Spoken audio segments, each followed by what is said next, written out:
Welcome to prefer future. இன்றைக்கி நம்ம சேனலில் பார்க்க போகிற வீடியோ என்ன சொல்லிட்டு பார்த்தீங்கன்னா, ரயில்வே எக்ஸாமில் கேட்கக்கூடிய ஜிகே செக்ஷன் தான் பார்க்க போகிறோம். Full and full Tamil medium ஸ்டூடெண்ட்டுக்கான ஒரு வீடியோ தான் இது. ஓகேங்களா? ஸோ ஏன்னு சொல்லிட்டு பார்த்தீங்கன்னா, தமிழ் மீடியம் ஸ்டூடெண்ட்டுக்கு மோஸ்ட் ஆஃப் த மெட்டீரியல்ஸ், அதாவது ஸ்டாண்டர்ட் மெட்டீரியல்ஸ் இன்னும் கிடைக்கல அப்படின்றத உண்மை. என்னால் இப்போ என்ன முடியும்னு சொல்லிட்டு பார்த்தீங்கன்னா, வேரியஸ் எக்ஸாமில் கேட்கக்கூடிய வேரியஸ் புக்கில் இருந்து ஜிகே செக்ஷன் மட்டும் எடுத்து உங்களுக்காக ப்ரொவைட் பண்ணலாம் அப்படின்ற மாதிரி ஒரு ஐடியாவில் இருக்கேன். ஸோ இந்த புக்கு பார்த்தீங்கன்னா ரயில்வே எக்ஸாமுக்கான புக்கு இல்லை, இது வந்து டிஎன்பிசிக்கான புக். ஓகேவா? அப்புறம் ஏன்ப்பா இந்த புக்கை இப்போ தூக்கி வந்து காமிக்கிறேன் அப்படின்னு சொல்லிட்டு நம்ம கேட்கலாம்.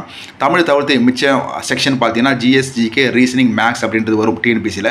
ஸோ அந்த செகண்ட் பார்ட்டில் கேட்கக்கூடிய ஜிகே ஜிஎஸ் கொஸ்டின் மட்டும் தான் பார்க்க போகிறோம். அதுவும் பார்த்தீங்கன்னா ஸ்டேட் சென்ட்ரல் ரெண்டு லெவலேருந்து கேட்டிருப்பாங்க டிஎன்பிசி எக்ஸாமுக்கு. நம்ம இப்போ எழுத போகிற எக்ஸாம் ரயில்வே எக்ஸாம் சென்ட்ரல் லெவலில். ஸோ சென்ட்ரல் லெவலில் கேட்கக்கூடிய ஜிகே கொஸ்டின் மட்டும் தான் நம்ம எடுத்து கவர் பண்ண போகிறோம். ஓகேங்களா? Plus GS question. ஓகேங்களா? ஸோ இது போலலாம் கொஸ்டின்ஸ்லாம் வரும் எக்ஸ்பெக்டட். ஏன்னா வந்து பார்த்தீங்கன்னா என்டிபிசியில் 40 மார்க், சிபிடி 1ல் 40 மார்க் கேட்பாங்க. ஜிகே கொஸ்டின் 50 மார்க் நினைக்கிறேன் சிபிடி 2ல். ஸோ கொஸ்டின்ஸ்லாம் பார்த்தீங்கன்னா இந்த லெவலில் தான் இருக்கும், ரொம்ப இன்டெப்த்தாக இருக்காது, மேலோட்டமாக தான் இருக்கும். அந்த மேலோட்டமான கொஸ்டின் நமக்கு தெரியுதான்றது தான் நமக்கு விஷயம். சரிங்களா? ஸோ இதில் பார்த்தீங்கன்னா ஒரு 20 கொஸ்டின்ஸ் 30 கொஸ்டின்ஸ் வரைக்கும் நம்ம சால்வ் பண்ணலாம் ஒரு வீடியோவிலும். மொத்தம் பார்த்தீங்கன்னா இது எத்தனை பேப்பர் இருக்குது? மொத்தம் வந்து 12 பேப்பர் இருக்குது. ஓகேங்களா? ஸோ 12 பேப்பர்லேயும் ப்ரீவியஸ் எக்ஸாமில் கேட்கப்பட்ட ஜிஎஸ்டிக்கு கொஸ்டின் பார்க்கலாம். கண்டிப்பாக இது போல் கொஸ்டின்ஸ் தான் வரும். ஏன்னா ஈஸியாகவும் இல்லை, ரொம்ப இன்டெப்த்தாகவும் இல்லை, மேலோட்டமாக இருக்குது. ஓகேங்களா? இது எல்லாமே வந்து நீங்கள் ஃப்ரீ டைம்லையோ இல்லை தூங்க போகிற டைம்லையோ ஜஸ்ட்டு கேட்டால் கூட அந்த எக்ஸாமில் கேட்குறப்ப உங்களுக்கு இந்த வீடியோ ஞாபகம் வந்தால் கூட கண்டிப்பாக ஒரு மார்க் வாங்கலாம். அதுக்காக தான் இந்த வீடியோ. ஓகேங்களா? ஃப்ரீ டைமில் கூட நீங்கள் கேட்கலாம். தூங்க போகிற டைமில் ஜஸ்ட்டு ஒரு 10 நிமிஷம் இந்த வீடியோ கேட்டால் கூட போதும். டெய்லியும் வந்து ஒரு 20 கொஸ்டின்ஸ் வந்து ப்ரொவைட் பண்ணலாம் அப்படின்ற மாதிரி இந்த புக்கில் இருந்து. சரிங்களா? ஸோ வந்து முழுக்க தமிழ் மீடியம் ஸ்டூடெண்ட்டுக்கு தான். அதனால் வந்து இந்த வீடியோ வந்து ஃபுல்லாக பாருங்கள், ஜஸ்ட்டு ஃப்ரீ டைமில் இருக்கிறப்ப. இன்னொன்று சொல்லிக்கிறேன், இந்த புக்கை தயவு செய்து காசு கொடுத்துலாம் வாங்காதீங்க. Waste of time, waste of money. ஓகேவா? ஏன்னா இந்த புக்கு நான் வேறு ஒருத்தர்கிட்ட தான் வாங்கி நான் இந்த வீடியோ மேக் பண்ணிகிட்டு இருக்கேன். ஏன்னா நீங்கள் வாங்கிட்டு பார்த்தீங்கன்னா இதில் இருக்க மேக்ஸ், ரீசனிங் கொஸ்டின்லாம் ப்ராக்டிஸ் பண்ணலாம்னு நினைப்பீங்க. பட் ஆனால் மேக்ஸ் கொஞ்சம் மைல்டாக தான் இருக்குது. ரயில்வே எக்ஸாமில் கேட்குற அளவுக்கு இல்லை மேக்ஸு. ஆல்ரெடி ஃபஸ்ட்டே நான் வந்து ரிவ்யூ போட்டிருப்பேன். மேக்ஸ் வந்து மைல்டாக தான் இருக்கும், ரீசனிங்கும் மைல்டாக தான் இருக்கும். ஜிகே ஜிஎஸ் நல்லாயிருக்கு. ஓகேங்களா? இந்த பின்னாடி பார்த்தீங்கன்னா ஜிஎஸ் வந்து ஒன்லைனில் கொடுத்துருப்பாங்க, அது எல்லாமே வந்து நல்லா தான் இருக்கும். ஜிஎஸ் வந்து ஒன்லைனில் கொடுத்துருப்பாங்க. இது வந்து ஒருத்தர் தான் இருக்குது ஜிஎஸ், ஜிகே. ஓகேங்க. பட் ஆனால் வந்து மேக்ஸ், ரீசனிங் தான் நல்லா இருக்காது. அதனால் மணி செலவு பண்ணி நீங்கள் வாங்க தேவையில்லை. ஸோ நான் வீடியோவாக மேக் பண்ணி போடுறேன். நீங்கள் வந்து ஜஸ்ட்டு ஃப்ரீயாக இருக்க டைமில் நீங்கள் கேட்டால் கூட போதும். இதுலேருந்து ஒரு கொஸ்டின் வந்தால் கூட உங்களுக்கு ஹெல்ப்ஃபுல்லாக தான் இருக்கும். ஓகேங்களா? ஸோ ஓகே, நான் என்ன சொல்லிட்டேன், 1 செகண்ட் சொல்கிறேன். இந்த புக்கெல்லாம் காசு கொடுத்து வாங்க தேவையில்லை. நான் வந்து வீடியோ மேக் பண்ணி போடுறேன். இது டிஎன்பிசிக்கான புக்கு. இதிலிருந்து நமக்கு என்ன வேணும்? ஜிகே கொஸ்டின் மட்டும்தான் வேணும், வேறு எதுவுமே தேவையில்லை. அதனால் காசுலாம் செலவு பண்ணி எதுவும் வாங்க தேவையில்லை. வீடியோ மட்டும் நான் போடுறேன், 1 by 1 நீங்கள் பார்த்துக்கோங்க. ஓகேங்களா? சரி, இப்போ டேரெக்டாக வந்து கொஸ்டின்ஸ்குள்ளே போயிடலாம். ஃபஸ்ட் கொஸ்டின் பார்க்கலாம். இந்த பக்கம் பார்த்தீங்கன்னா பட்டியல் 1, அந்த பக்கம் பட்டியல் 2 இருக்குது. கிரகம், இயற்கை துணைக்கோள் சொல்லிட்டு எது மேட்ச் பண்ணணும்னு சொல்லியிருக்காங்க. செவ்வாய்க்கான துணைக்கோள் என்ன? 2. ஓகேங்களா? செவ்வாய்க்கான துணைக்கோள் 2. வியாழனுக்கான துணைக்கோள் வந்து 63. சனிக்கான துணைக்கோள் வந்து 60. யுரேனஸில் வந்து மொத்தம் 27 துணைக்கோள் இருக்கும். ஸோ ஆப்ஷன் பார்த்தீங்கன்னா பி தான் கரெக்டான ஆன்சர். ஓகேங்களா? ஸோ எல்லாத்தையும் பார்த்து வச்சுக்கோங்க. நெக்ஸ்ட்டு, மது அருந்தி வாகனம் ஓட்டுவதை கண்டுபிடிக்கும் சுவாச பகுப்பாய்வு சோதனையில் பயன்படுத்தப்படும் சேர்மம். பொட்டாசியம் டைக்ரோமேட், அப்புறம் வந்து பொட்டாசியம் பெர்மேங்கனேட், அப்புறம் வந்து கேஐ, அப்புறம் காப்பர் சல்ஃபேட் அப்படின்ற ஒரு 4 ஆப்ஷன் கொடுத்துருக்காங்க. இது கரெக்டான ஆன்சர் எது பார்த்தீங்கன்னா பொட்டாசியம் டைக்ரோமேட். இதுதான். ஓகேங்களா? நம்மளுக்கு வந்து புண்ணு வந்துச்சுன்னா அதை க்ளீன் பண்ணுவாங்க பார்த்தீங்களா, அதுதான் வந்து பொட்டாசியம் பெர்மேங்கனேட். இது வந்து புண்ணு வந்துச்சுன்னா க்ளீன் பண்ணுறது தான் இந்த மருந்து. பொட்டாசியம் டைக்ரோமேட் தான் மது அருந்தி வாகனம் ஓட்டுவதை கண்டுபிடிக்கும் சுவாச பகுப்பாய்வு சோதனையில் பயன்படுத்தப்படும் சேர்மம். சரிங்களா? 3வது, 100% சூரிய ஆற்றலை பயன்படுத்தி உலகின் முதல் மெட்ரோவாக உருவாக முயற்சி செய்யும் ரயில் நிறுவனம் எது? 103க்கு ஆன்சர் பார்த்தீங்கன்னா டெல்லி. ஓகேங்களா? டெல்லி மெட்ரோ ரயில் நிறுவனம். சரி, இது பார்த்தீங்கன்னா 2020 படி கொடுத்துருக்காங்க, அதனால் தேவையில்லை. சரிங்களா? இப்போ இது பார்க்கலாம். 1951ஆம் ஆண்டு மக்கள் தொகை பெருக்க வீதம் இவ்வாறு அழைக்கப்படுகிறது. பெரும் பிணைவினை ஆண்டு, மக்கள் தொகை வெடிப்பு ஆண்டு, மக்கள் தொகை ஆண்டு, சிறு பிளவு ஆண்டு. ஆன்சர் இது பார்த்தீங்கன்னா சிறு பிளவு ஆண்டு, டி. சரிங்களா? நெக்ஸ்ட்டு, நூர் காம்ப்ளெக்ஸ் எந்த பாலைவனத்தில் அமைந்துள்ளது? சஹாரா, தார், கல்ஹாரி, கோபி. எதுன்னு பார்த்தீங்கன்னா சஹாரா பாலைவனம். நூர் காம்ப்ளெக்ஸ் எந்த பாலைவனத்தில் உள்ளது? சஹாரா பாலைவனத்தில் உள்ளது. ஓகேங்களா? நெக்ஸ்ட்டு பார்த்தீங்கன்னா ஜன்தன் திட்டத்தின் குறிக்கோள். சென்ட்ரல் லெவல் எக்ஸாம் நம்ம எழுத போகிறதுனால யோஜனா கண்டிப்பாக கேட்பான். டிஎன்பிஎஸ்சியாக இருந்தால் தமிழ்நாட்டு லெவலில் வரும். சென்ட்ரல் லெவல் எழுத போனால் கண்டிப்பாக வந்து அந்த மோடி கவர்மெண்ட் இருக்குது பார்த்தீங்களா, அது ரிலேட்டடாக கண்டிப்பாக வந்து நம்மளுக்கு ஜன்தன் திட்டம் இந்த மாதிரி யோஜனாலாம் நிறைய வரும். எல்லா யோஜனாவும் பார்த்து வச்சுக்கோங்க, கண்டிப்பாக ஒரு கொஸ்டின் வரும். ஓகேங்களா? ஏன்னா எஸ்எஸ்சி எம்டிஎஸ்லாம் இது போல் கொஸ்டின்லாம் கேட்டிருக்காங்க, நான் பார்த்துருக்கேன். சரி, 108 ஆன்சர் என்ன பார்க்கலாம். ஜன்தன் திட்டத்தின் குறிக்கோள் அனைவரையும் உள்ளடக்கிய பொருளாதார முன்னேற்றம், பிராந்திய ஏற்றத்தாழ்வுகளை குறிப்பது, சமூக விலகல், மக்கள் தொகை கட்டுப்பாடு. ஆன்சர் எது பார்த்தீங்கன்னா அனைவரையும் உள்ளடக்கிய பொருளாதார முன்னேற்றம். சரிங்களா? நெக்ஸ்ட் 109. பிரான்சில் உள்ள கட்சி முறை ஒற்றை கட்சி முறை, பல கட்சி முறை, இரட்டை கட்சி முறை, எதுவும் இல்லை. பல கட்சி முறை இந்தியா மாதிரி தான். ஓகேங்களா? ஸோ பிரான்சில் உள்ள கட்சி முறை பார்த்தீங்கன்னா பல கட்சி முறை. ஒற்றை கட்சி முறை, இரட்டை கட்சி முறை என்ன தெரிஞ்சால் நீங்கள் கமெண்ட்ஸில் கமெண்ட் பண்ணுங்கள். சரிங்களா? நெக்ஸ்ட்டு, மத்திய அரசால் தொடங்கப்பட்டுள்ள நீர் பாதுகாப்பு பரப்புரை எது? ஜல் பச்சாவ் அபியான், ஜல் தரங் அபியான், ஜல் சுரக்ஷா அபியான், ஜல் சக்தி அபியான். நீர்ப்பாசனம், நீர்னாலே வந்து ஜல் தான் வரும். பட் ஆனால் எல்லா ஆப்ஷனும் ஜல்லில் இருக்குது. என்ன அப்படின்றத பார்க்கலாம். ஸோ 110க்கு ஆன்சர் பார்த்தீங்கன்னா ஜல் சக்தி அபியான். சரிங்களா? மோஸ்ட் ஆஃப் இதெல்லாம் வந்து 2014 மோடி ஆட்சிக்கு வந்தோடனே தான் வந்து ஆரம்பித்தாங்க இந்த அபியான்லாம். ஸோ சப்போஸ் உங்களுக்கு எந்த இயர் தெரியலனா, எப்போ தொடங்கப்பட்டதுன்னு தெரியலனா 2014 போட்டு விடுங்க. சரிங்களா? நெக்ஸ்ட்டு பார்த்தீங்கன்னா மேற்கு கடற்கரையில் அமைந்துள்ள பெரிய துறைமுகம் எது? கண்ட்லா, சென்னை, பாரதீப், கொல்கத்தா. எதுன்னு சொல்லிட்டு பார்த்தீங்கன்னா 111க்கு ஏ கண்ட்லா துறைமுகம் தான் மேற்கு கடற்கரையில் அமைந்துள்ள பெரிய துறைமுகம். சரிங்களா? சரி, நெக்ஸ்ட்டு பார்க்கலாம். கீழ்நிலை உயிரிகளில் சில சமயங்களில் முதிர்ந்த உயிரிகள் இனச்சல்களை உருவாக்காமல் அவ்வுயிரிகளே இனச்சல்கள் போன்று செயல்பட்டு ஒன்றிணைந்து புதிய உயிர்களை தோற்றுவிக்கும் செயல். வேறுபட்ட செல் சேர்க்கை, மாறுபட்ட செல் சேர்க்கை, இளம் செல் சேர்க்கை, முழு சேர்க்கை. 112வது கொஸ்டின் எது சொல்லிட்டு பார்த்தீங்கன்னா டி. ஸோ பார்த்தீங்கன்னா இது போல் கஷ்டமாலாம் வந்து பார்த்தீங்கன்னா என்டிபிசி செகண்ட் லெவலில் கேட்கலாம், சிபி 2ல். ஓகேங்களா? இப்போ கேட்ட எல்லா கொஸ்டினுமே வந்து பார்த்தீங்கன்னா கண்டிப்பாக வந்து புதுசாக தான் இருக்கும். ஏன்னா நான் வந்து கிளிக் பண்ணி பார்க்குறப்ப எனக்குமே புதுசாக தான் இருக்குது. எல்லாமே மறந்து போன மாதிரி தான் நம்மளுக்கு இருக்குது. ஸோ கண்டிப்பாக இந்த எல்லா கொஸ்டினுமே சூப்பராக தான் இருக்குது. சரிங்களா? இது வரைக்கும் நல்லா இன்ட்ரெஸ்டிங்காக தான் போயிட்டுருக்கு. இப்போ வந்து 113வது கொஸ்டின் பார்க்கலாம். இந்த பக்கம் இடம், இந்த பக்கம் கிளர்ச்சியில் ஈடுபட்ட தலைவர்கள். வேலூர் புரட்சின்னு நினைக்கிறேன் 1857க்கு அப்புறம் வந்து பல இடங்களில் வந்து கிளர்ச்சி ஈடுபட்டாங்க. ஸோ எந்தெந்த இடத்துல யார் யார் பண்ணாங்க அப்படின்றத ஒரு மேட்ச் த ஃபாலோ மாதிரி கொடுத்துருக்காங்க. டெல்லியில் யார் பண்ணாங்க? பகதூர் ஷா 2 அவர் வந்து கிளர்ச்சியில் ஈடுபட்டார். மத்திய இந்தியா வந்து ராணி லக்ஷ்மிபாய் அவங்க வந்து புரட்சியில் ஈடுபட்டாங்க. லக்னோவில் பார்த்தீங்கன்னா பேகம் அஷ்ரத் மெஹால் அவர் வந்து ஈடுபட்டார். கான்பூரில் மத்திய டெல்லியில் பார்த்தீங்கன்னா தாந்தியா தோப்பே இவர் வந்து கிளர்ச்சியில் ஈடுபட்டார். ஓகேங்களா? ஸோ ஆப்ஷன் எது அப்படின்னு சொல்லிட்டு பார்த்தீங்கன்னா 113க்கு பி. ஓகேங்களா? நெக்ஸ்ட்டு பார்க்கலாம். நுகர்வோர் பாதுகாப்பு சட்டம் டேஷ் என அழைக்கப்படுகின்றது. நுகர்வோர் பாதுகாப்பு சட்டம் வந்து நுகர்வோரின் மகா சாசனம் என்று அழைக்கப்படுகிறது. ஓகேங்களா? நெக்ஸ்ட் 116.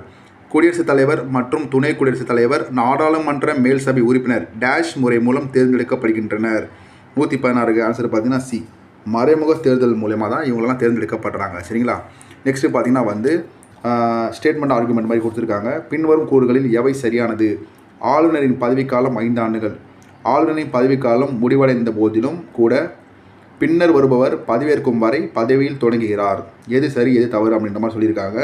117க்கு எது பார்த்தீங்கன்னா ரெண்டுமே சரி தான். அவரோட பதவிக்காலம் 5 ஆண்டுக்கு தான். நெக்ஸ்ட்டு வந்து பதவியேற்கும் வரை அவர் வந்து அந்த பதவியில் இருப்பார். ஓகேங்களா? ஸோ ஆப்ஷன் பார்த்தீங்கன்னா ஏ தான் கரெக்டான ஆன்சர். சரிங்களா?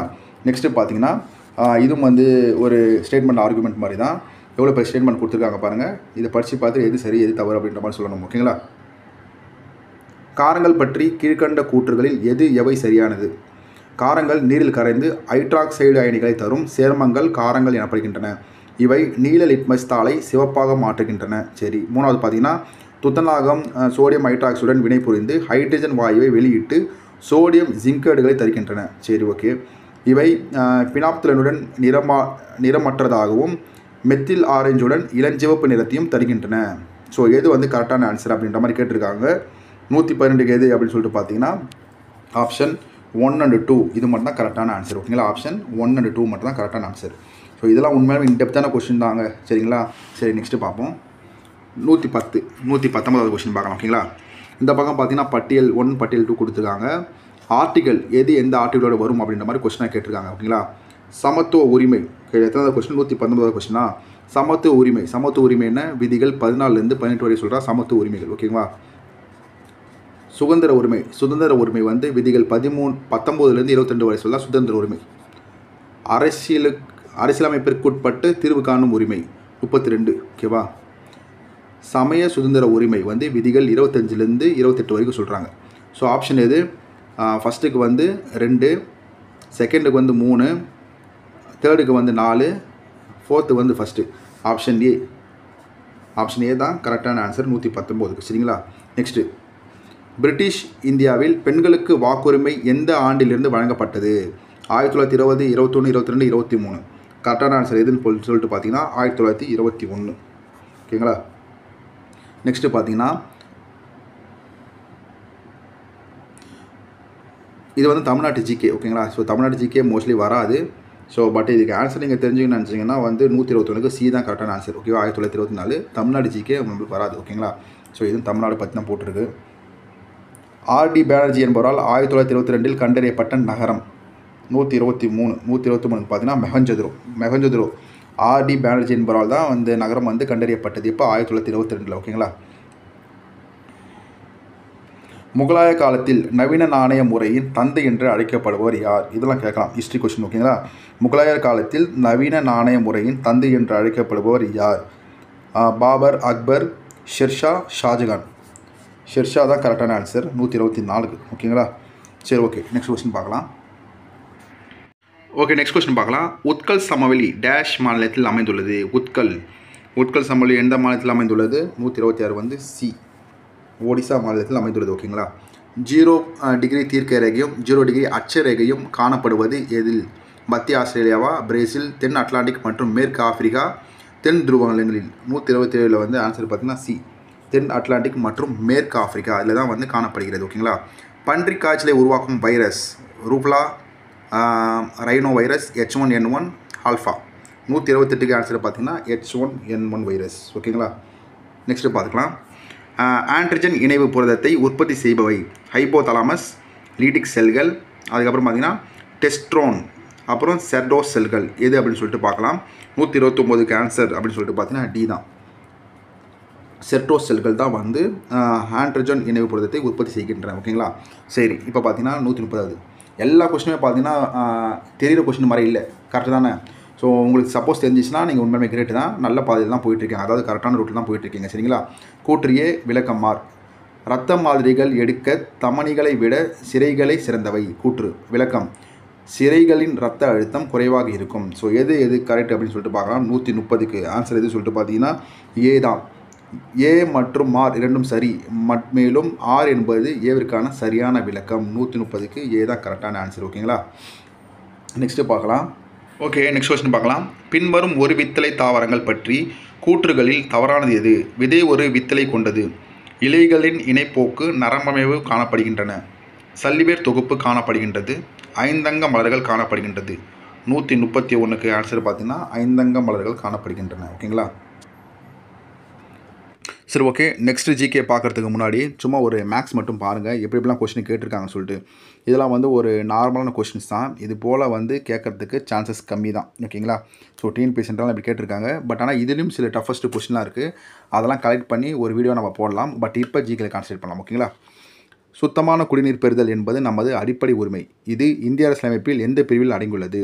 பிரிவு 21 அடங்கியுள்ளது. ஓகேங்களா? ஆசியாவின் டெட்ராய்டு என்று அழைக்கப்படும் இடம் சென்னை. சரிங்களா? நெக்ஸ்ட்டு, இந்திய கல்வி முறை அடிப்படையில் டேஷ் நிலைகள் கொண்டுள்ளது? 8, 6, 4, 2. 6 நிலைகளை கொண்டுள்ளன.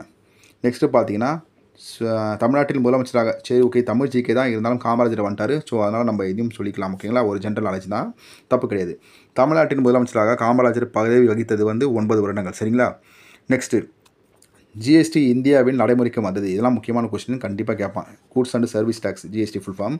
இது எப்போ வந்துச்சு பார்த்தீங்கன்னா 1 ஜூலை 2017. இது ஃபஸ்ட்டு கொண்டு வந்த கண்ட்ரி இது தெரிஞ்சிச்சுன்னா கமெண்ட் செக்ஷனில் கமெண்ட் பண்ணுங்கள். ஓகேங்களா? நெக்ஸ்ட் கொஸ்டின் பார்க்கலாம். எந்த கூற்று தவறானது? சிந்து சமவெளி மக்கள் சுட்ட செங்கற்களை பயன்படுத்தினர். சுமார் 4700 ஆண்டுகளுக்கு முன்பு இந்நாகரிகம் மலர்ந்தது. ஹரப்பா என்ற சிந்து மொழி சொல்லுக்கு புதையுண்ட நகரம் என்னும் பொருள். ஓகேங்களா? சதுர வடிவிலான நூற்றுக்கணக்கான முத்திரைகள் இங்கு கண்டெடுக்கப்பட்டுள்ளன. இதில் தவறான கூற்றுன்னா ஆப்ஷன் டி தான், மற்ற எல்லாமே சரி. சரிங்களா? நெக்ஸ்ட்டு பார்க்கலாம். மத்திய அரசால் விதிக்கப்பட்டும் வசூலிக்கப்பட்டும் மாநிலங்களுக்கு ஒதுக்கக்கூடிய வளங்கள் பற்றி குறிப்பிடும் இந்திய அரசியலமைப்பு சட்டத்தின் சரத்து எண் யாது? 201, 269, 272, 268. ஆன்சர் எதுன்னு பார்த்தீங்கன்னா சரத்து 269. ஓகேங்களா? சரி. இந்திய அளவில் சென்னை நகரம் மெட்ரோ ரயில் சேவை கொண்ட டேஷ் நகரமாகும். முதலாவது, 5வது, 6வது, 2வது. 158வது எதுக்கு ஆன்சர் பார்த்தீங்கன்னா சி, 6வது நகரம். ஓகேங்களா? இந்திய அளவில் சென்னை நகரம் வந்து மெட்ரோ ரயில் சேவை கொண்ட 6வது நகரமாகும். சரி, இது பார்த்தீங்கன்னா யோஜனா. நான் சொன்னேன் பார்த்தீங்களா, யோஜனா கேட்பான்னு கேட்டிருக்காங்க பாருங்க. எப்போது ஸ்வச் பாரத் அபியான் பிரதம மந்திரியால் அறிவிக்கப்பட்டது? எப்போது ஸ்வச் பாரத் அபியான் பிரதம மந்திரியால் அறிவிக்கப்பட்டது? 159. 159க்கு ஆன்சர் பார்த்தீங்கன்னா பி. நான் சொன்னேன் பார்த்தீங்களா, அவர் ஆட்சிக்கு வந்ததுக்கப்புறம் தான் இது போல் யோஜனாலாம் வந்துச்சு. ஸோ நம்மளுக்கு வந்து 2014 இருந்துச்சுன்னா ஆம்ஸில் கிளிக் பண்ணுறேங்க. சரிங்களா? இது பார்த்தீங்கன்னா 1951ஆம் ஆண்டு நடைபெற்ற முதல் இந்திய பொதுத் தேர்தலில் போட்டியிட்ட கட்சிகள் எத்தனை? இதெல்லாம் ரொம்ப நல்லாவே கொஸ்டின் தான். இதெல்லாம் கம்பல்சரி கேட்கறதுக்கான சான்சஸும் நிறைய இருக்குது. சரிங்களா? 1951ஆம் ஆண்டு நடைபெற்ற முதல் இந்திய பொதுத் தேர்தலில் போட்டியிட்ட கட்சிகள் எத்தனை? 160. 120க்கு ஆப்ஷன் பார்த்தீங்கன்னா 54 கட்சிகள் போட்டிட்டாங்க. ஓகேங்களா? First election. இந்தியாவின் மத்திய தீர்க்க ரேகை டேஷ் வழியாக செல்லுகின்றன. அகமதாபாத், மிர்சாப்பூர், கிரீன்விச், குஜராத். ஓகேங்களா? 161. 161க்கு ஆன்சர் பார்த்தீங்கன்னா மிர்சாப்பூர் வழியாக தான் இந்தியாவின் மத்திய தீர்க்க ரேகை வந்து செல்கின்றன. ஓகேங்களா? 162 கொஸ்டின் முக்கியமானது தான். ஏன் அப்படி சொல்கிறாங்க பார்த்தீங்கன்னா, ஃபர்ஸ்ட் பர்சன் அப்படின்ற மாதிரி கேட்பாங்க. உமன்ஸ், அதுக்கப்புறம் பார்த்தீங்கன்னா மென்ஸ், அந்த மாதிரி கேட்பாங்க. ஸோ இதுவுமே முக்கியமானது தான். First person. பத்மஸ்ரீ விருது பெற்ற முதல் இந்திய திருநங்கை யார்? சதீஸ்ரீ ஷர்மிளா, பீர்த்திகா யாஷினி, நர்த்தகி நட்ராஜ், தமிழ் செல்வி. 162க்கு ஆன்சர் பார்த்தீங்கன்னா நர்த்தகி நட்ராஜ். அவங்க தான் பத்மஸ்ரீ விருது பெற்ற முதல் இந்திய திருநங்கை. சரிங்களா? சரி, ஓகே. லாஸ்ட் செட் பார்க்கலாம். மொத்தம் ஒரு 30 கொஸ்டின் கிட்ட வந்திருக்கு இந்த செட்டோட. ஓகேங்களா? இந்த செட்டோட முடிச்சுன்னா 30 கொஸ்டின் வர மாதிரி. சரிங்களா? சரி, பம்பாயில் தன்னாட்சி கழகத்தை தோற்றுவித்தவர்? பாரதியார், திருமதி அன்னி பெசன்ட், நேரு, திலகர். ஆப்ஷன் பார்த்தீங்கன்னா டி. ஓகேங்களா? திலகர். 164. சரிங்களா? நெக்ஸ்ட்டு, நவீன இந்தியாவின் விடிவெள்ளி அப்படின்னு சொல்லிட்டு பார்த்தீங்கன்னா ராமஜாராம் மோகன் ராய். ஓகேங்களா? இந்து சமயத்தின் மார்ட்டின் லூதர் அப்படின்னு சொல்லிட்டு யார் அழைக்கப்படுறாங்கன்னா சுவாமி தயானந்த சரஸ்வதி. ஓகேங்களா? நெக்ஸ்ட்டு, நியூ இந்தியா அது வந்து அன்னி பெசன்ட். சூரிய ஒளி மூலம் மின்சாரம் ராமகிருஷ்ணா மடம். ஓகேங்களா? ஸோ ஆன்சர் எது பார்த்தீங்கன்னா பி தான். எத்தனைக்கு? 165க்கு ஆன்சர் வந்து பி. சரிங்களா? நெக்ஸ்ட்டு, டேஷ் குழுவின் பரிந்துரையின் அடிப்படையில் மத்திய கண்காணிப்பு ஆணையம் அமைக்கப்பட்டது. நிர்வாக சீர்திருத்த ஆணையம், தேசிய வளர்ச்சி குழு, சந்தான ஊழல் தடுப்பு குழு, சட்ட ஆணையம். 166க்கு ஆன்சர் பார்த்தீங்கன்னா சந்தான ஊழல் தடுப்பு குழு. ஓகேங்களா? நெக்ஸ்ட்டு 167, இந்திய உச்சநீதிமன்ற தலைமை நீதிபதி மற்றும் பிற நீதிபதிகளை நியமிப்பவர்? இந்திய உச்சநீதிமன்ற தலைமை நீதிபதி மற்றும் பிற நீதிபதிகளை நியமிப்பவர் யார்? குடியரசுத் தலைவர், தலைமை வழக்கறிஞர், ஆளுநர், பிரதம அமைச்சர். 167க்கு ஆன்சர் பார்த்தீங்கன்னா குடியரசுத் தலைவர். நெக்ஸ்ட்டு பார்த்தோன்னா 168, நகர்பாலிகா சட்டம் சார்ந்த சட்ட திருத்தம் டேஷ் ஆகும். நகர்பாலிகா சட்டம் சார்ந்த சட்ட திருத்தம் டேஷ் ஆகும். 73வது சட்ட திருத்தம், 75வது சட்ட திருத்தம், 74வது சட்ட திருத்தம், 70வது சட்ட திருத்தம். 168க்கு ஆன்சர் பார்த்தீங்கன்னா 74வது சட்ட திருத்தம். சரிங்களா? நெக்ஸ்ட்டு, கீழ்கண்டவற்றில் எந்த யூனியன் பிரதேசம் தனக்கென்று மக்களால் தேர்ந்தெடுக்கப்பட்ட சட்டமன்றம் கொண்டது? சண்டிகர், லட்சத்தீவு, புதுச்சேரி, டாமன் அண்ட் டையூன். 169க்கு ஆன்சர் பார்த்தீங்கன்னா புதுச்சேரி. சரிங்களா? நெக்ஸ்ட்டு, மக்களவையில் மக்களால் நேரடியாக தேர்ந்தெடுக்கப்படும் உறுப்பினர்கள் எண்ணிக்கை யாது? 170. 170க்கு ஆன்சர் பார்த்தீங்கன்னா சி. இதுவும் ஒரு நல்ல கொஷின் தான். எப்படி கொஞ்சம் ஓரளவுக்கு அப்படியே கேட்டிருக்காங்க, டெஃபினேஷனை வச்சு கேட்டிருக்காங்க பாருங்கள். மக்களால் நேரடியாக தேர்ந்தெடுக்கப்படும் உறுப்பினர்கள் எண்ணிக்கை யாது? 543. சரிங்களா? நெக்ஸ்ட்டு, லாஸ்ட் கொஸ்டின் பார்க்கலாம். இந்திய அமைப்பின் எந்த விதி அடிப்படை கடமைகளை குறித்து விளக்குகின்றன? Article 14, 19, 32, 51A. ஓகேங்களா? ஒரு நிமிஷம் வெயிட் பண்ணுங்கள். இந்திய அரசியலமைப்பின் எந்த விதி அடிப்படை கடமைகளை குறித்து விளக்குகின்றன? இதுக்கான ஆன்சர் வந்து தெரிஞ்சுன்னா கமெண்ட் செக்ஷனில் கமெண்ட் பண்ணுங்கள். இது ஒன்றே வந்தால் ஹோம்ஒர்க் மாதிரி. சரிங்களா? ஸோ இவ்வளோ தான் இந்த வீடியோ. இன்றைக்கான வீடியோ இதுதான். ஒரு 30 கொஸ்டின். ஜஸ்ட்டு நீங்கள் வந்து தூங்க போகிற டைம்லையோ, இல்லை வந்து சும்மா ஃப்ரீயாக இருக்க டைம்லையோ, பஸ்ஸில் போகிற டைம்லையோ, ஒரு பாட்டு கேட்குற டைமில் கூட நீங்கள் வந்து யூஸ் பண்ணிக்கலாம். மேக்ஸ் அப்படின்றத வந்து உங்களுக்கு வேணும்னா சொல்லுங்கள், தனியாக வந்து போடலாம். பட் இந்த மேக்ஸ் வந்து ரயில்வே மேக்ஸோட கம்பேர் பண்ண முடியாது. ஓகேங்களா? ஸோ அதனால் வந்து ஜிகே பட் கம்பேர் பண்ணலாம். ஏன்னா நீங்கள் இந்த கியூஸே பார்க்குறப்ப உங்களுக்கு தெரிஞ்சிருக்கும். கண்டிப்பாக இதில் இருக்க எல்லா கொஸ்டினுமே உங்களுக்கு தெரிஞ்சிச்சுன்னா ரொம்ப பெட்டர் தான், சூப்பர் தான். பட் தெரியலனா வந்து நீங்கள் தெரிஞ்சுக்கோங்க, இது போல் கொஷின்ஸ் தான் வரும் அப்படின்னு சொல்லிட்டு. சரிங்களா? எல்லாமே வந்து சென்ட்ரல் லெவலில் இருக்க தான் நான் சொல்லியிருக்கேன். எல்லாமே முக்கியமான கொஷின் கூட தான். ஜஸ்ட்டு வந்து சும்மா ஒரு 10 நிமிஷத்துக்குள்ளே நீங்கள் கேட்டாலும் போதும். சரிங்களா? ஸோ இந்த வீடியோ ஃபுல்லாக அடுத்தடுத்த வீடியோ ஃபுல்லாக இது மாதிரி வந்து நான் கவர் பண்ணலான்னு இருக்கேன். ஏன்னா இந்த புக்கில் வந்து நல்லா தான் இருக்குது அந்த ஜிகே செக்ஷனை பொறுத்த வரைக்கும். ஸோ அதெல்லாம் எடுத்து போட்டால் உங்களுக்கு ரொம்ப யூஸ்ஃபுல்லாக இருக்கும். ஓகேங்களா? முடிஞ்சால் அந்த ஒன்லைனர் 1 செகண்ட் உங்களுக்கு காமிக்கிறேன் பாருங்கள். ஒன்லைனர் வந்து அப்படியே எல்லா டாப்பிக்குமே இருக்குது. கிட்டத்தட்ட ஒரு 50-60 பேஜ் கிட்ட இருக்கும்னு நினைக்கிறேன் ஃபுல்லாக அந்த ஒன்லைனரு. ஸோ இந்த இயர்பில்லிங்லேருந்து ஸ்டார்ட் ஆகி ஃபுல்லாக ஒன்லைனர் தான். ஓகேங்களா? நல்லாவே கொடுத்து வச்சுருக்காங்க. ஒரு வாட்டி வந்து குயிக்காக ரிவைஸ் பண்ணுற மாதிரி இருக்குது. பட் இது பிடிஎஃபாக கன்வெர்ட் பண்ணி எப்படி ப்ரொவைட் பண்ணுறதா நான் பார்த்துட்டு இருக்கேன். சப்போஸ் எனக்கு ஒரு ஐடியா கிடச்சிச்சின்னா கண்டிப்பாக இது வந்து டெலகிராமில் ப்ரொவைட் பண்ணுறேன். மறக்காமல் டெலகிராம் ஜாயின் பண்ணிக்கோங்க. அதுக்கு முன்னாடி சேனலை சப்ஸ்கிரைப் பண்ணுங்கள். ஸோ சப்ஸ்கிரைப் பண்ணால் தான் எனக்கு கொஞ்சம் பூஸ்டப் ஆகும். இந்த வீடியோ வந்து இதோட நான் முடிச்சுக்கிறேன். ஓகேங்களா? நெக்ஸ்ட் இதே போல் குவிசஸ் எல்லாம் பார்க்கலாம். இந்த வீடியோ பிடிச்சிருந்தா சப்ஸ்கிரைப் பண்ணுங்கள், லைக் பண்ணுங்கள், மறக்காமல் ஷேர் பண்ணுங்கள். நம்ம நெக்ஸ்ட் வீடியோ பார்க்கலாம். தேங்க்யூ.